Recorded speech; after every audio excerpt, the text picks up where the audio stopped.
I'm trying to be happy and trying not to cry. Why? Because my ex has so much money. He makes more than $18,000 a month easily. And now I sit here with the triggers because he's going to the Clemson Notre Dame game with my kids. I can't just randomly afford that. Hell, I can't even get them all in the same room at the same time. So I sit here and I'm gonna get through this trigger. I'm gonna suck it up, buttercup, and I'll move on. But it's not fair. Like, it's not fair. I'm pissed. Welcome back. In today's video, we will take a look at this 47-year-old woman who thought it would be a good idea to destroy her 23-year-old marriage for absolutely no reason. Now, she is furious that her ex-husband is doing much better without her. She later has an emotional meltdown about how it isn't fair that her ex-husband is now making $18,000 a month and she isn't benefiting from it. This woman deserves to be in a mental institution for the crazy things she says throughout this video. Let's take a look. Hey, it's Jenna. Recently divorced and kind of figuring out this new way of life. I was married for 23 years and with that person for 3 years prior. So for a total of 26 years of my life, I have been out of the game of dating, making friends, going out, and stuff like that as a single woman in her 40s. Yeah, I'm 47.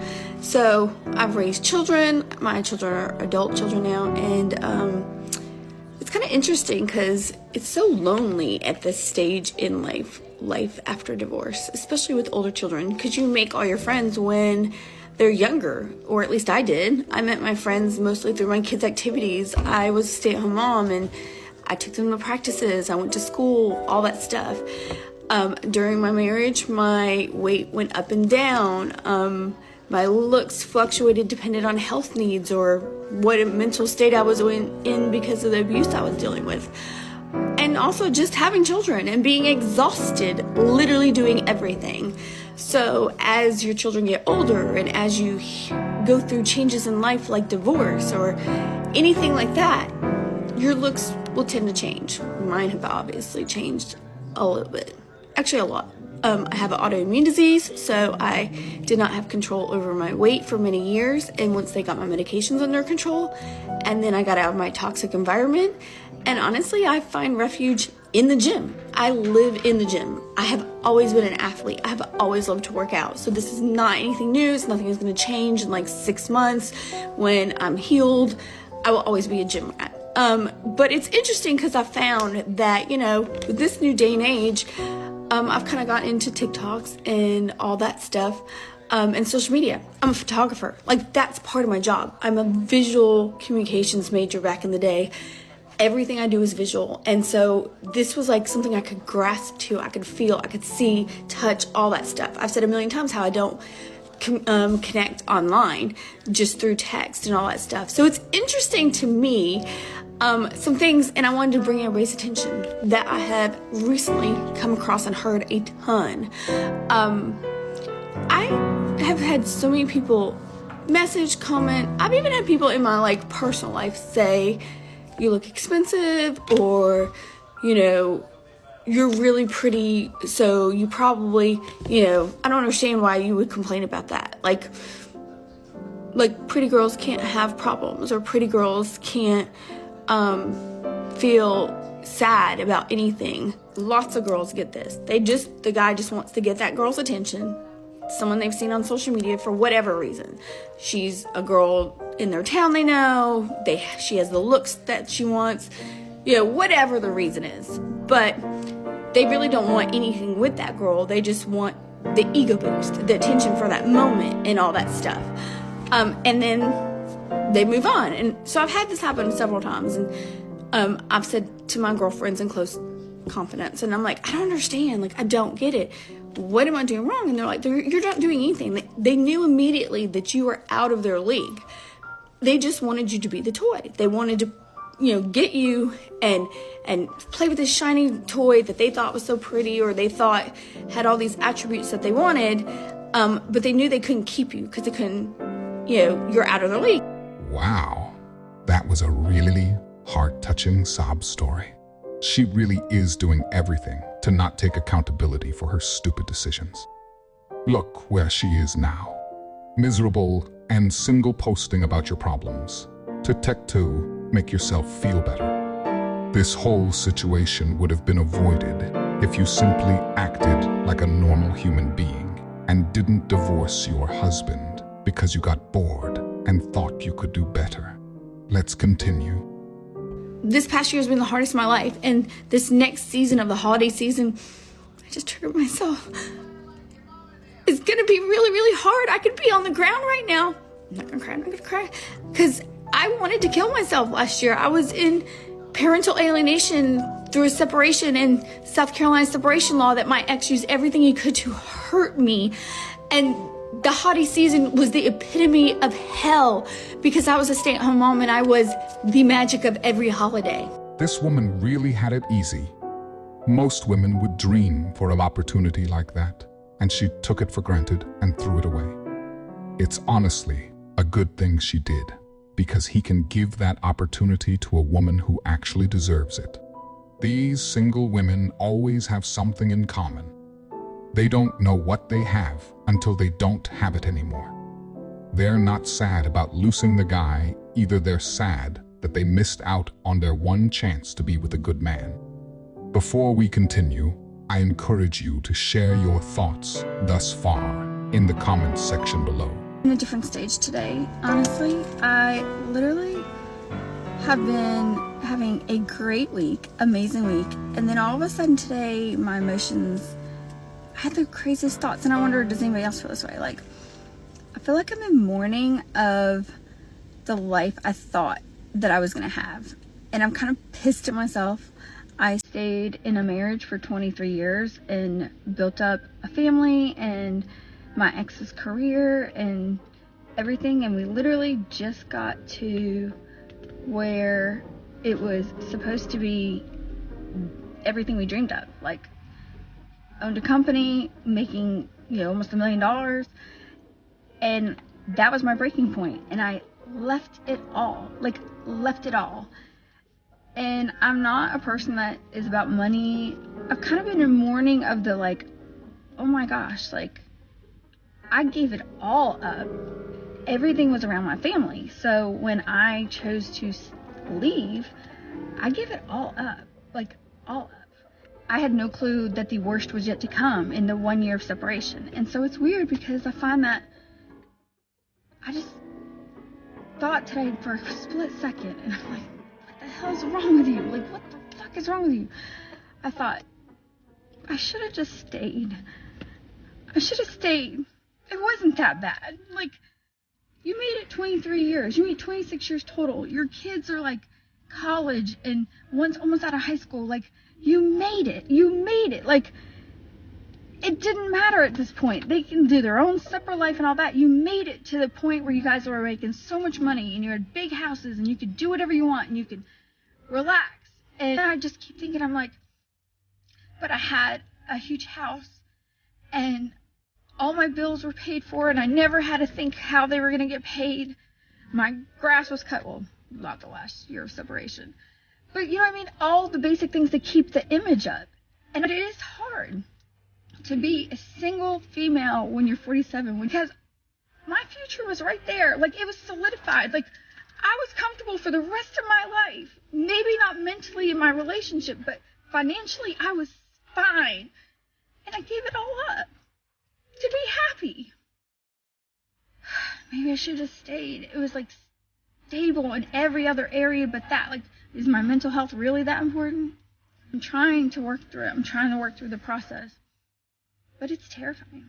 It's terrifying to start over at 47. But it's hard to know you gave away. My ex would probably never make less than $1 million every year. And I'm starting over. And basically as if I'm a 20-year-old again. And it just doesn't seem fair. She has the nerve to say it's not fair. How indoctrinated is this woman to be this delusional? She has no one else to blame than herself, yet she's crying now because her husband is doing much better without her. She needs to take accountability for her actions and grow up instead of crying on TikTok to strangers, trying to make herself the victim in the situation she alone created. Let's continue. Trying to survive this year. I'm gonna be honest, the random things that trigger me are the craziest things. I'm sitting in my car, literally sitting in my car, trying to pull myself together because I did what any mom does, and I pulled an emergency drive to my daughter because she needed something, and drove an hour because she's at college to drop something off, and was just so thankful that like I could do it for her and fit her in my schedule. And the littlest thing she said just triggered me, and this is the second time in a week that my child has triggered me without even meaning to. So we're getting ready to leave, and she's like, well, I'll be home because I'm going to be at the Clemson Notre Dame game because Dad's going to take us all. You think that's nothing, right? Like nothing, right? And it instantly, like she instantly saw a switch in me, and she's like, what's wrong? And I'm like, nothing, because, you know, I don't talk about that stuff. I don't want her to worry. She's like, Mom, what's wrong? I was like, nothing. And I had to keep it together because last week, she said randomly, I was like, what are we going to do for Thanksgiving? This is my year to have Thanksgiving with you guys. What do you guys want to do? You want to volunteer? Do you want me to just cook at home? Do you want to go out to eat? Like, I'm literally like begging for them to give me any feedback, because last year my ex used every single holiday, even if it was my holiday to be with my kids, to isolate me, manipulate them, to torment me, and everything he could with the South Carolina 1 year of separation law. And my lawyer did nothing to help me, and the laws did nothing to help me, and my children were used as weapons. So last week she says, oh, well, Dad said for Christmas we're gonna go to Gatlinburg and be there for the holidays and do Dollywood. That man never once ever went to Gatlinburg or Dollywood ever in his entire life before he met me. That was where my family always went. I'm from Tennessee. That's something we always did. It was a bonding thing. And now that's what he's trying to do. It's like he's taken every single tradition I've ever done and now turned it into his. Everything I've ever done. And the worst part, and the thing that triggers me, is that I'm screwed. Like, I'm not even gonna lie. There's no way to lie about it. Like, I literally was screwed. Now I find myself triggered because during the hardest time of my year last year, of me literally trying to stay alive, me dealing with all the craziness of my ex, the lying, the alienation, him calling me a whore, him having my children call me a whore. Why? Not because I did anything bad, because I wore spaghetti straps and all that. And the only way that he could use my children against me was to say I was on social media. And in some ways, I'm not even helping myself because my brain is so stressed. I'm just trying to, like, don't keep dwelling on it. I keep telling myself, don't dwell on it. Just survive right now. Just get through it. Just get through the holidays. But there's a timeline. And if I don't do stuff by February 8th, I can never fix the situation. But if I don't survive now, I'm literally going to be a complete mess mentally. So I'm trying, like, this is like crazy medium, and I'm trying to be happy and show my kids that, like, life can move on. But the random fucking triggers that have me sitting in a Quick Trip parking lot trying not to cry. Why? Because my ex has so much money. He makes more than $18,000 a month easily, or at least he did. He made almost $1 million the year before we divorced and then lied about it. He has all the money at his fingertips to do whatever he wants, to buy my children, take them on trips, take them on vacations. While I literally have the bare minimum to pay my bills, on top of trying to restart a career because it was a hobby, because I was a stay-at-home mom. And just like he said, I wasn't part of the equation. I was not part of the equation in the entire marriage, this man told me. My role in life was to be the mother of his children and to do anything that was needed for the family while he built his career. I was not part of the equation. So how was that marriage ever supposed to survive when I was fully 100% in trying to make a marriage, a life, a family, and this man never included me in the equation? And then when it was done and I got loose and I tried to survive, that man had been plotting for over a year on how to make my life hell, because he had all the money, all the control. And now I sit here with the triggers. A fucking trigger because he's going to the Clemson Notre Dame game with my kids. I can't just randomly afford that. Hell, I can't even get them all in the same room at the same time. So I sit here and I'm gonna get through this trigger. I'm gonna suck it up, buttercup, and I'll move on. But it's not fair. I like how she is constantly trying to paint her ex-husband as the villain of this story, like she didn't divorce him for no reason. She even tries to claim that he weaponizes their kids against her, just because they would rather spend time with him and not her. It's very obvious why they choose to spend time with their happy father rather than their miserable mother, who tore their family apart, then rubs her misery and resentment for her ex-husband off onto her kids because he moved on and is now doing much better in life. Women seeking monetary gains from their ex-spouse, like the one in this video, have recently gotten a punch to the face since permanent alimony has been outlawed. That video is called The Dark Truth About Divorce. I also exposed secret laws women can abuse to steal your assets, even if you're not married to them. So be sure to check out that video. The link will be in the description. As is our customary practice, I extend an open invitation for you to subscribe and share your insights by liking and perspectives through comments and reflections. In the interim, I wish you all the very best, urging you to take care of yourselves. Until we convene for our next episode, I bid adieu to each and every one of you. Farewell, dear audience.